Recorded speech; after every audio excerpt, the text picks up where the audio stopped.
اور جس شخص کو اللہ ہدایت دے وہی ہدایت یاب ہے، اور جن کو گمراہ رہنے دے تو تم اللہ کے سوا ان کے رفیق نہیں پاؤ گے۔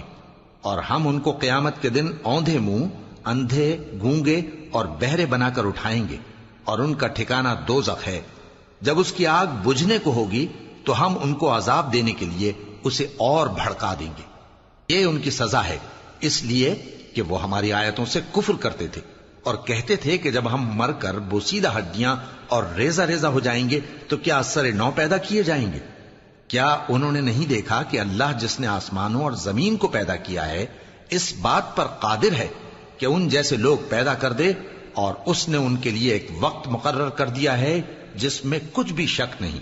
تو ظالموں نے انکار کے سوا اسے قبول نہ کیا۔ کہہ دو کہ اگر میرے پروردگار کی رحمت کے خزانے تمہارے ہاتھ میں ہوتے تو تم خرچ ہو جانے کے خوف سے ان کو بند کر رکھتے، اور انسان دل کا بہت تنگ ہے۔